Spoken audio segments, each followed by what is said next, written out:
Good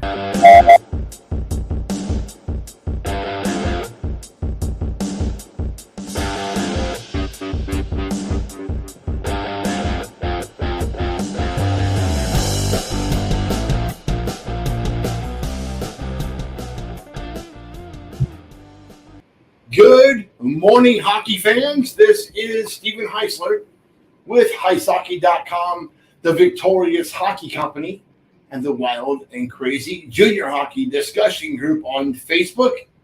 You are watching the Junior Hockey Morning Show. We are on the World Sports Broadcasting Network, WSBN.TV, Facebook, X, YouTube. Today, maybe you are in your car, at your office, just waking up, or maybe even just going to bed. Whenever you are, wherever you are, hope that you enjoyed this morning's show. Ice, the Coldplay. Did I mention WSBN? I did. God, I got in big trouble because I didn't do the call signs. Maybe a few weeks ago. Not sure when. Oh, programming note. My cup has lost the NHL logo. Maybe that was by design. Maybe the league decided, you know what, you've been an ass. Can I say that word? So you cannot have our logo on your show anymore. Maybe. But if your team or league has a coffee cup and you want to send it to me, I'll use it. Coffee cups are cool. Okay, Ice the Coldplay. What does that mean? People that allow the wolves to guard the chicken house should never be surprised to find themselves missing a few cluckers. What does that mean? That's essentially how I feel about the refund policies of most pay-to-play junior hockey organizations and a lot of AAA and AA youth-level programs as well. So what we're going to talk about today may make you laugh, but under the current system is entirely possible. The Coldplay. An operator has two teams operating at two different levels of play. Maybe we'll call it Team A, Team B, League A, League B, whatever they want to call it. The Prospects League, or whatever they want to say it is. And he heavily recruits players from all over the continent and around the globe. 60 players are lured to the organization because the top team does pretty well. They pay $15,000 a year apiece, with almost all of that money being collected by December 1st. This doesn't include the additional equipment deposit, the equipment fees, the swag fees, all the things that are required to buy. Most of the time, all Tier 3 teams or pay-to-play teams won't include that cost. And even a few North American Hockey League teams, Kenai River, might be asking for such a fee. This does not include what it costs for billet cost or housing cost. So 45 of the 60 players are then rotated between those two teams during the first few months of the season. Lines are changed almost daily, while additional players continue to filter in as they fall down from higher level leagues.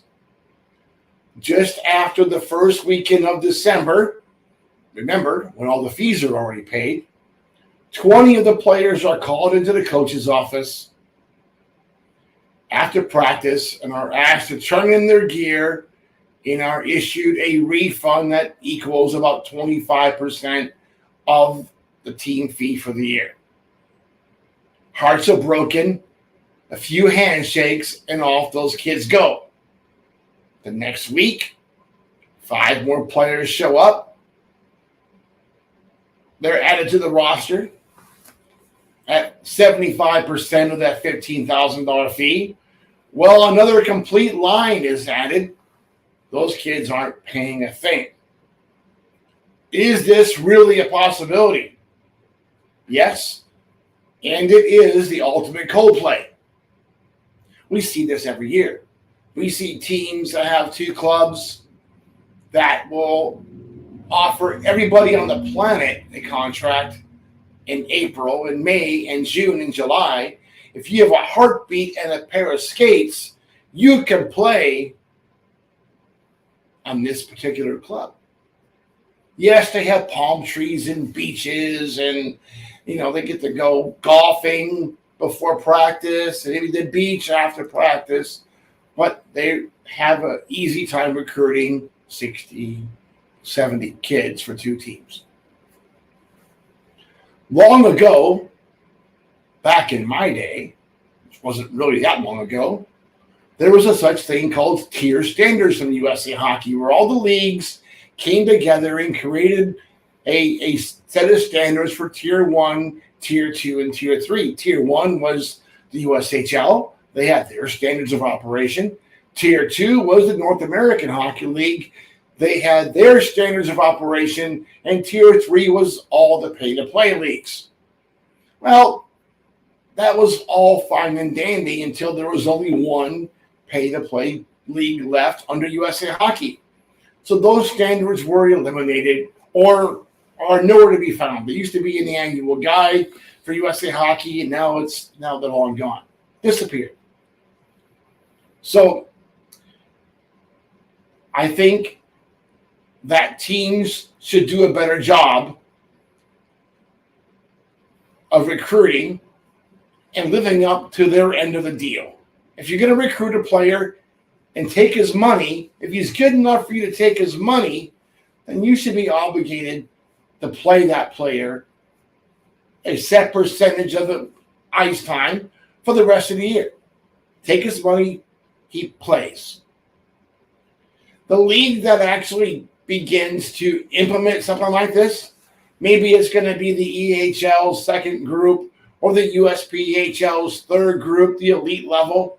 But for the league that actually says, if you pay, you are going to play. No matter what, it's guaranteed. Now, if there's a disciplinary problem, maybe teams are off the hook. If you're injured, that doesn't count. But you're going to play a third of the time, a fourth of the minutes, guaranteed, if you're paying to play at those lower-level programs. Why would a league not do that? Why would a league not put that in writing? Why would you sign or allow a team to sign 6 goalies? That's stealing from 3 kids. That's all there is to it. You're just stealing money. There's a team in Illinois during COVID. My goodness, they had 8 or 9 goalies over the course of the season. It was ludicrous. Look at you guys want to set yourself apart and you want to use numbers to pay for your programs. I get it.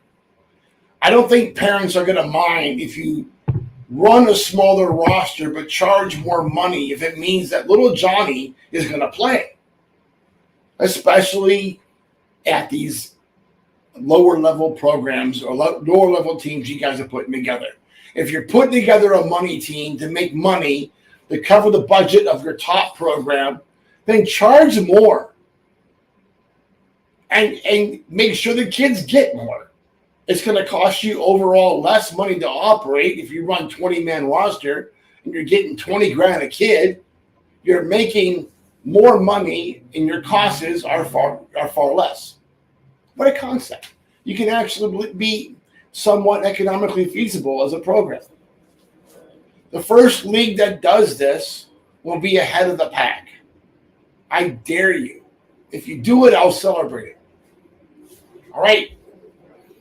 Till tomorrow. Hope that you enjoy your morning coffee. Send me my swag.